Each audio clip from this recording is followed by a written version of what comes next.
Face Reclusa. I'll face it. Or him, her, it, whatever the heck. What am I dealing with here?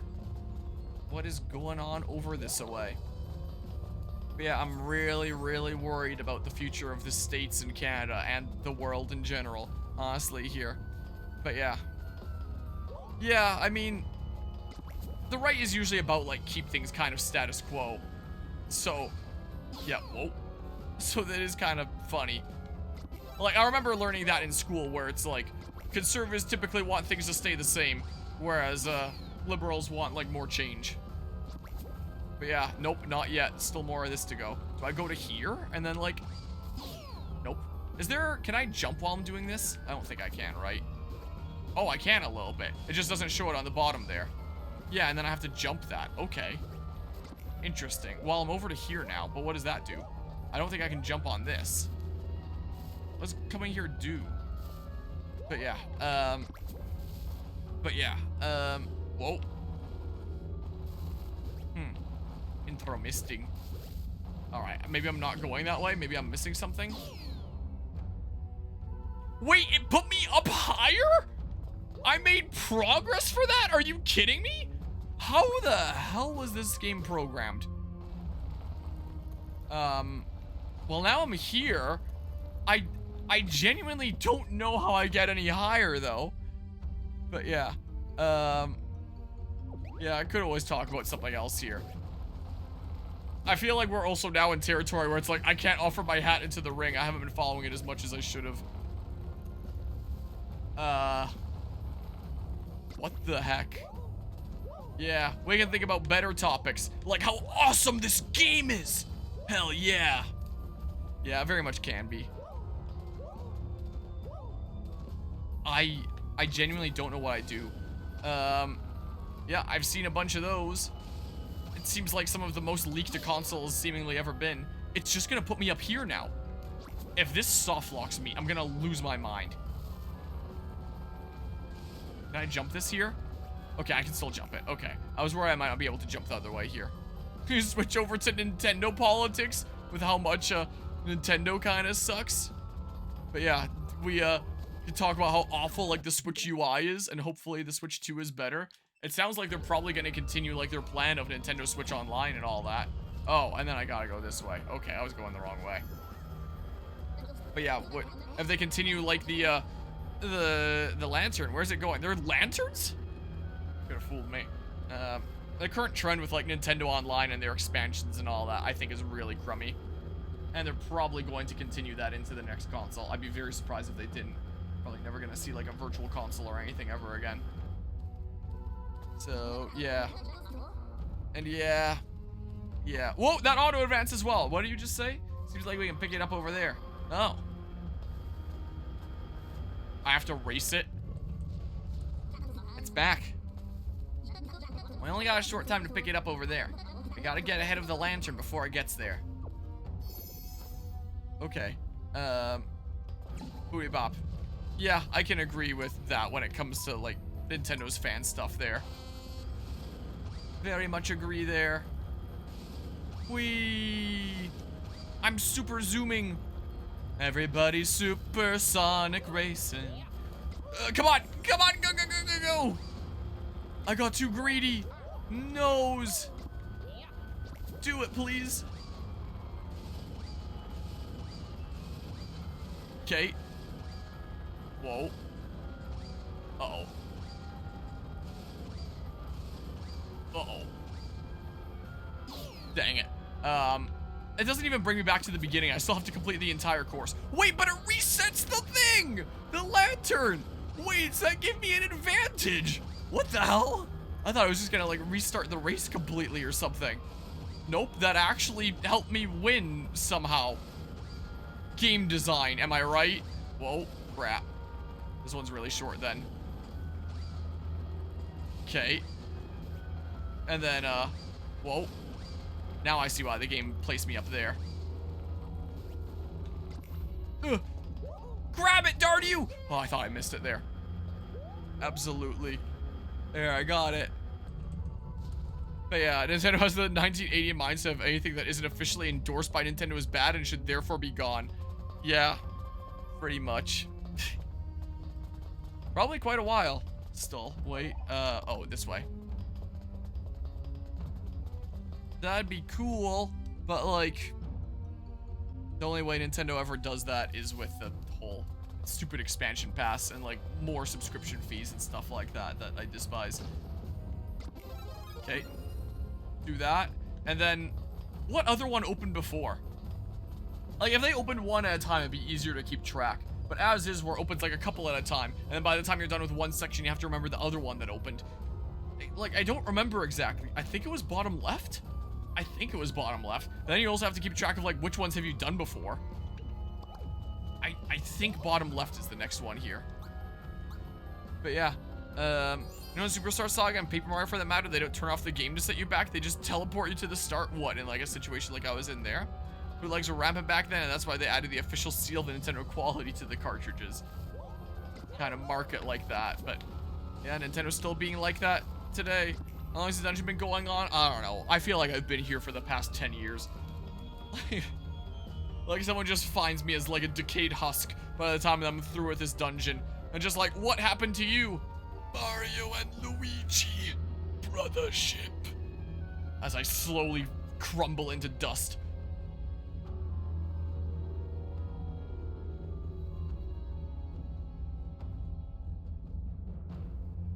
Yeah, more of those. Anyone you remember when Soulja Boy tried selling his own bootleg game console? I don't think. Wait.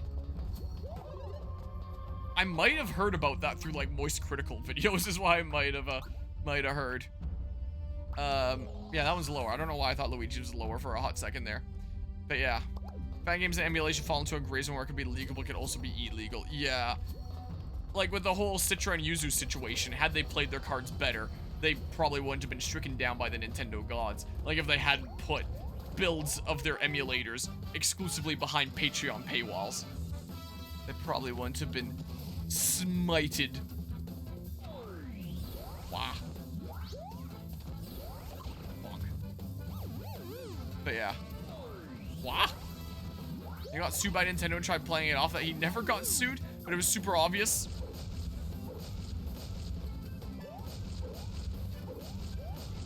But it was super obvious because it stopped selling at one point. Darn you. I'm out of here. See ya. See ya later. But yeah, fan games are always illegal, but not emulation. Depends on how they do it for emulators.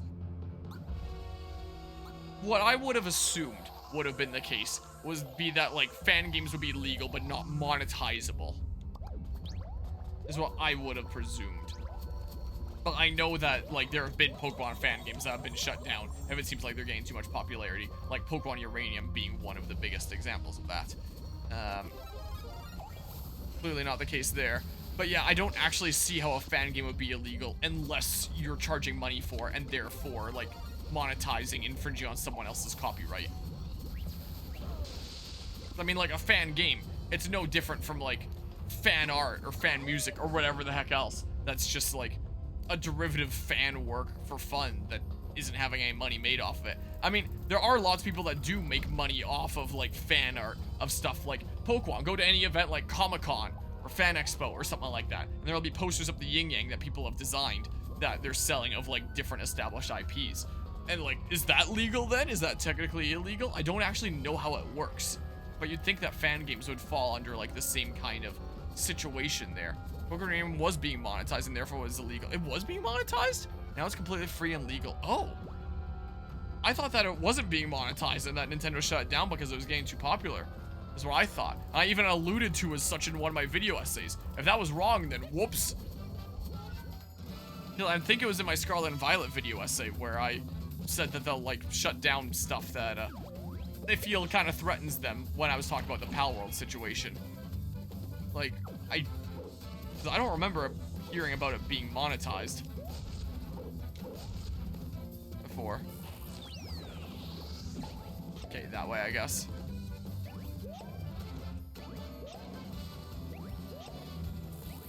Dang it, I swear I jumped.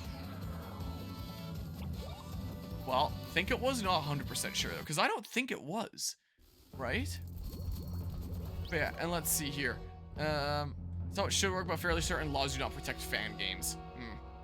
And Sega is just a nice company that struggles to make their own games. Well, when it comes to like fan projects there.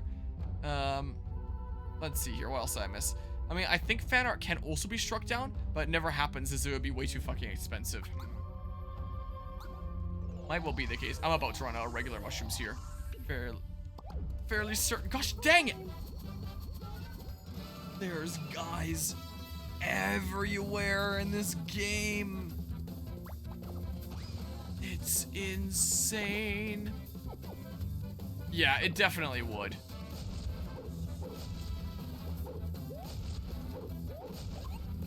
Okay, do that.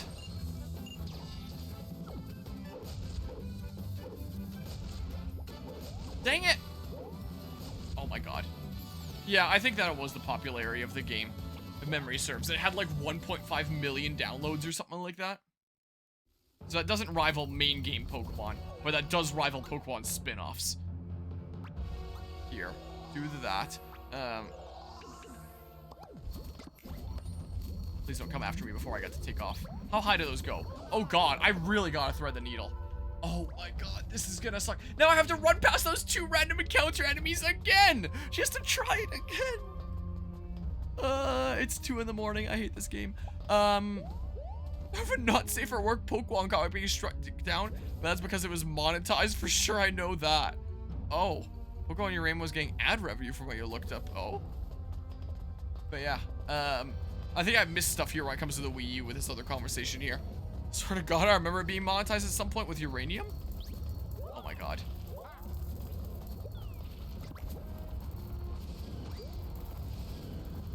I can't see shit. Oh no!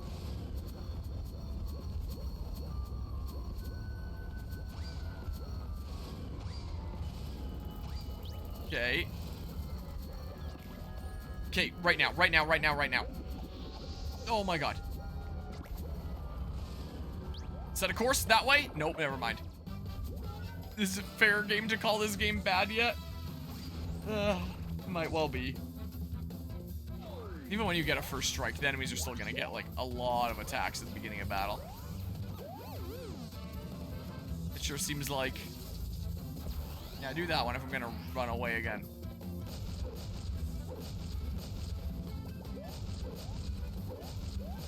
I actually quite like that attack. Because it's one where you can't just jump with both. Or hammer with both, like so many attacks are in this game. Hey look, flying! We don't get to see it though. Would you say it's worse than Zelda Echoes of Wisdom?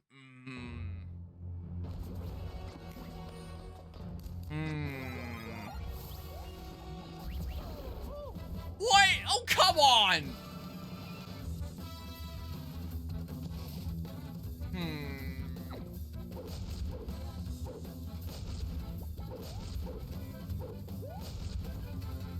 I'd have to really think about that, honestly.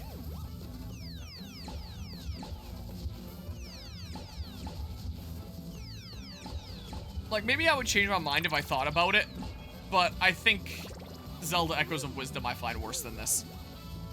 Reason being, at least this is like engaging boss battles that I can look forward to and really enjoy and say like, hey, that's some of the best of the series. With Zelda Echoes of Wisdom, I kind of liked some of the unique puzzle solving with like the different items and stuff like that. As the part of that game that I liked. Whereas this game is the boss battles. So each of them, I guess, has like a aspect that I generally like.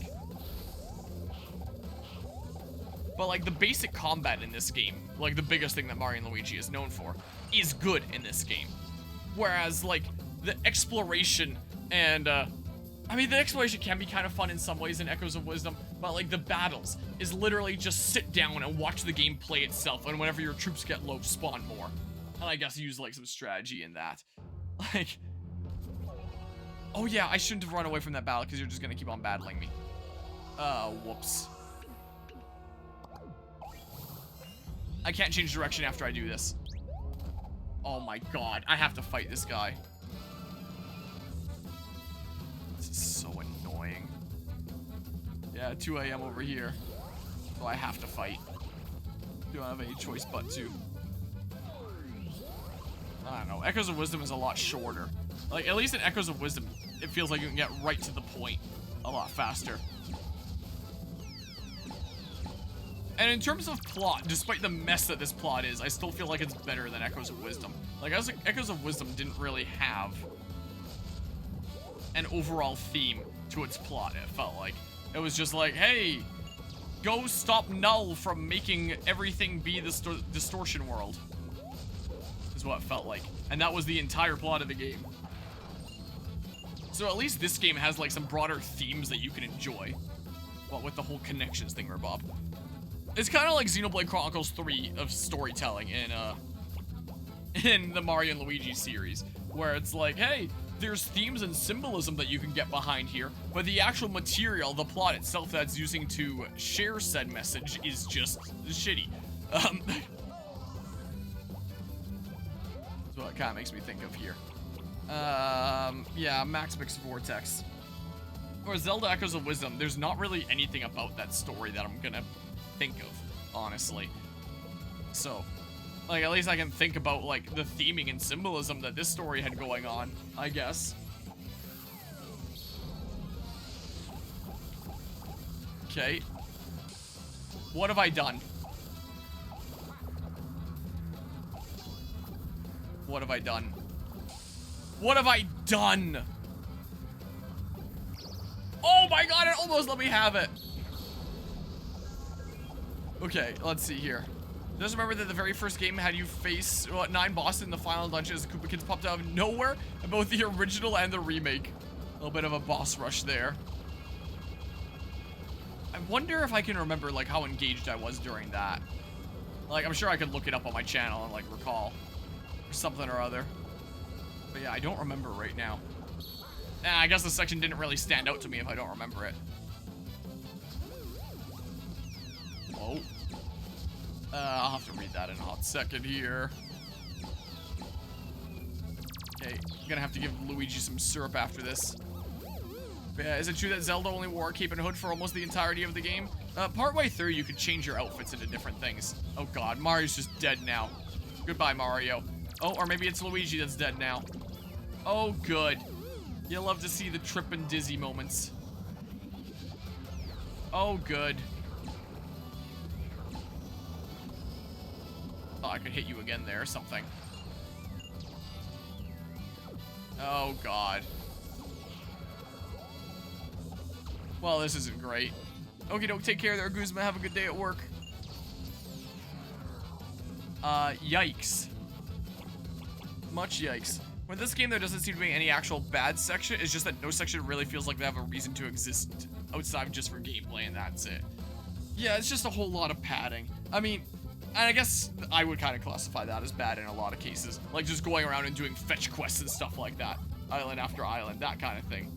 Not really a big fan of that. And I would say that there are definitely some sections that I would call bad. What with the platforming and puzzle sections where you have to go hit the numbers in order across Mario and Luigi and just race so that Luigi doesn't, like, destroy you and end the puzzle for you. That I would definitely call a bad section. But yeah, let's just see here. Oh, what you just said feels less padded in this climax. May not have helped you. Did it during the tip of your 24-hour stream? I really don't remember this. Holy crap, that was a while back then. If you plan on streaming tomorrow night, then I'll see you then. But if not, then I guess I'll see you in person on Monday. Yeah, I'll probably pick you up from the airport. If not, I guess you're walking.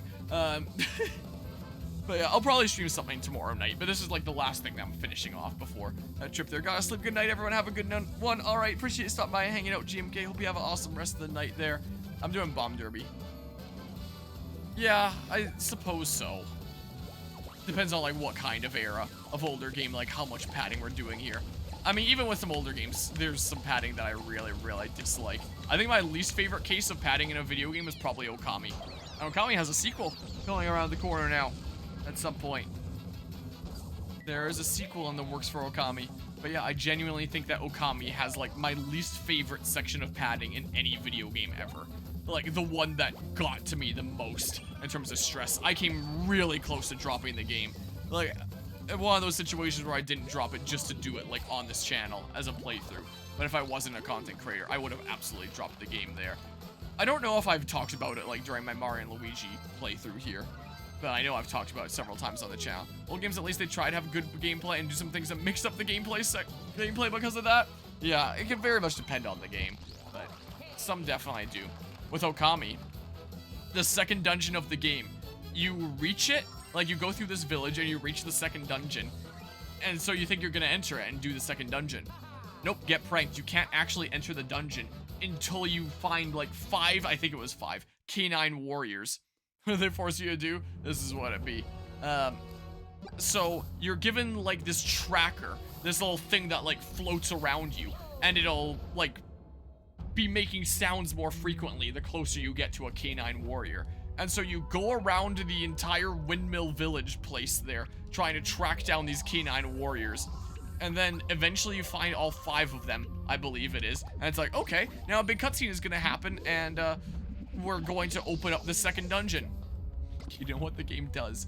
It says, oh, good job finding all the canine warriors around the village. There's actually more of them, though. You see, there's 3 more canine warriors, and they're not in the village. They're just somewhere out in the world. Also, we're taking away your tracker now. Good luck, have fun! And it just sets you out, unable to enter the second dungeon until you just run around the world until you eventually find like 3 more canine warriors that just exist out in the world. And then you have to do like a longer side quest chain for all of them. All the ones in the village you just kind of found and then they went to the dungeon. The ones out in the world you had to do like a little side quest chain for them to join you. And just figure out where they are. So good luck doing that without the interwebs. Just running around trying to find them. It was awful. Like, this would be NES and early SNES days, as there is nothing to really distinguish your games in terms of story, only gameplay and theming can only get you so far, especially with them graphics. I mean, I feel like when it came to NES to early SNES game padding, that was more so, like, difficulty kind of padding and convolutedness padding is what I feel was like, because you could only fit so much data onto those cartridges, so you could only really make the game so long. So the games would make themselves artificially longer by making them either really, really hard to beat or just like really, really convoluted and force you to explore and do like all sorts of stuff to figure out what you have to do. Not necessarily that it gives you a lot of things to do before being able to advance. More so, it's just really, really vague to make the player really have to search for the thing that they have to do. Wait, I didn't do them all. Which one have I not done? Is it this top left one? I think probably.